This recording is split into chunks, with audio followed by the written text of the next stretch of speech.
The Michigan Wolverines are also in Tier 2. Now, they won the national title a couple years ago. They sent a top 5 all-time draft class of the pros, and have spent kind of 2 years trying to kind of find their footing, right? The Sharon Moore era ended in December, and the program needed stability more than anything else, and they got the definition of stability. That was Kyle Whittingham, who spent 21 years turning Utah into a machine. Now he sees a real path to winning an elusive national championship there in Ann Arbor. And Michigan first-year head coaches tend to deliver. 6 of the last 7 won 8 games, and 5 of those 7 beat Ohio State. So here's where I am with those that are bullish about the Wolverines, because the whole season kind of hinges on one thing, and I kind of like the setup right now. It hinges on Bryce Underwood, who just a couple years ago was the number 1 overall recruit. The freshman year was a bit of a grind. It is for most people. 11 touchdowns against just 9 interceptions. Very conservative offensive identity throughout most of the year. But even as a passer that's still kind of trying to learn how to adjust to the speed of the game, he still did some great things with his legs. He ran for over 500 yards, had 6 touchdowns.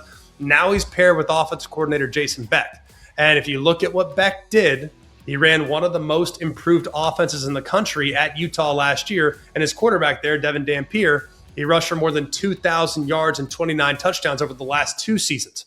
It was a bit of a power spread scheme that's built for exactly what Underwood does best. And in year 2, in a scheme that really fits his skill set, that's where a top overall recruit could potentially turn the corner. You had a 5-star freshman back in Savion Hyder next to Jordan Marshall in the backfield. Those guys are a really nice tandem there at running back. You get a rising star and wide receiver Andrew Marsh. You get an elite cornerback duo, and the pieces are there. Now, there is a bit of a concern at the linebacker room because that's a bit of a rebuild, if you will.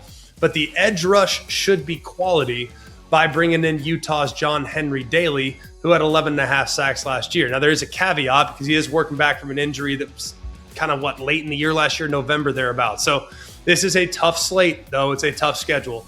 Michigan does draw all 3 of the league's title tier teams. They host Indiana. They had to travel to Oregon and to Ohio State. You add in Oklahoma in the non-conference and Penn State at home. That's 4 of the top 12 teams in this country all on one schedule. Now, there is one break, is that they don't really have to leave home until the end of October. And Iowa, a road trip to Minnesota, Michigan State, and UCLA, those are games that could absolutely turn what is a promising season into a disappointing season. They got to get those toss-ups for sure, because if they can get all of those, then they could be eyeing 9, 10 wins potentially, and 10 wins with this schedule should lock up a college football playoff spot.